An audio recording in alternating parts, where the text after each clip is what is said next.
دنیا میں ہر ایک انسان کی کوئی نہ کوئی خواہش ضرور ہوتی ہے. کوئی خوبصورتی کے پیچھے بھاگتا ہے تو کوئی دولت کی اور کوئی عزت کی خاطر. مگر فیاض کی تمنا بھی انوکھی تھی کہ اس کا اپنا گھر ہو، اس کے خوبصورت لان میں اس کے بچے کھیلے اور وہ بیوی کے ساتھ رات کو کافی پیے. اور ان خواہشوں کے ساتھ فیاض نے اپنا سفر شروع کیا تھا. اس کی شادی ایک ایسی عورت سے ہوئی جس کے ساتھ اس کی پسند سے منگنی ہوئی تھی. پھر اس کا جنون یہ تھا کہ اس کا گھر ہو. خود وہ لائن سپرنٹینڈنٹ تھا اور اتنی رقم ضرور تھی کہ گھر کے اخراجات کے ساتھ وہ اس سے بچت کرتا. صوفیہ اس کی بیوی تھی اور وہ بھی خواہشور تھی، لیکن دل کے اندر اس کی بھی تمنا تھی کہ کرائے کے مکان سے اپنا چھوٹا سا مکان ہو اور روز روز مکان بدلنے سے جان چھوٹے. خیر، اس نے کمیٹی ڈال دی اور دوسری طرف ان دونوں نے جب اپنی اپنی خواہش کا اظہار اپنے اپنے والدین سے کیا تو دونوں کے والدین نے بھی ان کی تمنا کو مد نظر رکھ کر ان کو تحفے کے طور پر کچھ رقم دے دی تھی. عین اپنے گھر کے نکر میں ایک مکان چھوٹا سا تھا لیکن بہت ہی پیارا تھا. ان کا یہ خیال تھا کہ اگر توفیق ملی تو ایسا ہی چھوٹا سا گھر بنائیں گے.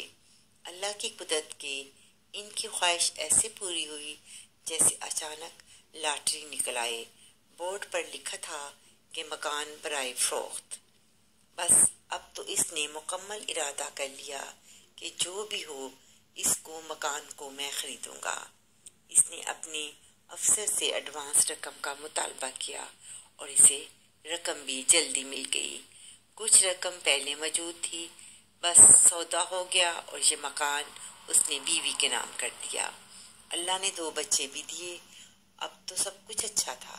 سارے خاندان کو دعوت پر بلایا کہ اس مکان کی خوشی میں ہم نے آج فنکشن رکھا ہے. سبھی ان کے مکان کو دیکھ کر بہت خوش ہوئے.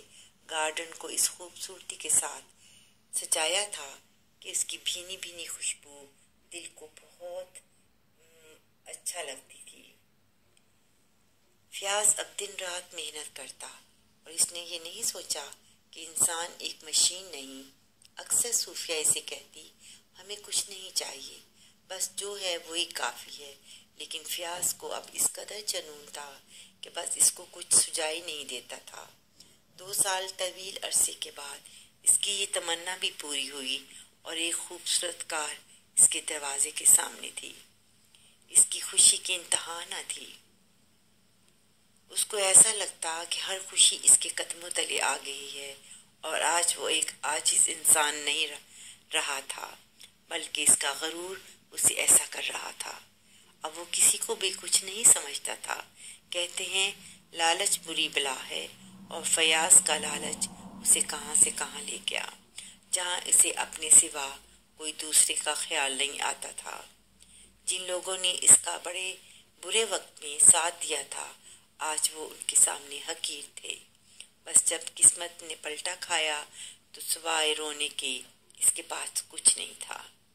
ایک دن وہ گھر سے نکلا اور تیز رفتار کی وجہ سے کار کا بیلنس نہ رکھ سکا اور اس کی کار دوسری کار سے ٹکرا گئی. اس کی جان تو بچ گئی مگر وہ دونوں ٹانگوں سے معذور ہو گیا. اب وہ بستر پر پڑے آنسو بہاتا کہ اگر وہ قناعت کرتا اور مغروری میں نہ آتا تو یہ حال اس کا نہیں ہوتا. صوفیہ جو اسے ہمیشہ کہتی تھی کہ ہمیں کچھ نہیں چاہیے، آج اس کی بھی بے بسی دیکھ کر روتی تھی. اب تو اسے باری باری علاج کرانے کے لیے پیسہ چاہیے تھا.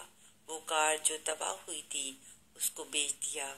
بچے ابھی بہت چھوٹے تھے اور صوفیہ کے ارمان اور فیاض کے ارمان اپنے گھر کی خواہش میں مٹی کی دھول ہو گئے تھے.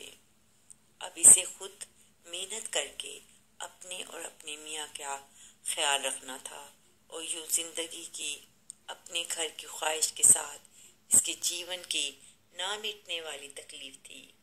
اور آنکھوں میں آنسو لیے سوچتی کہ ایسا تو نہیں سوچا تھا کہ اپنا گھر کرتے کرتے غموں کا پہاڑ گر پڑے جو ساری زندگی خون کے آنسو رلائے.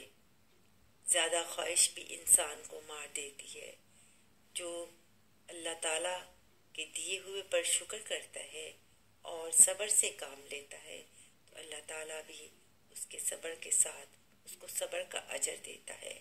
لیکن ہر بار اللہ تعالیٰ کی نافرمانی کرنا بھی خدا تعالیٰ کو پسند نہیں، کیونکہ انہوں نے جب پیسہ ان کو اللہ تعالیٰ نے دیا تھا انہوں نے ناشکری کی تھی اور لوگوں کو حقیر سمجھا تھا، اور یہی بات اللہ تعالیٰ کو پسند نہیں آئی تھی۔ اس لیے جو بھی ملے آپ اس پر خوش رہیں۔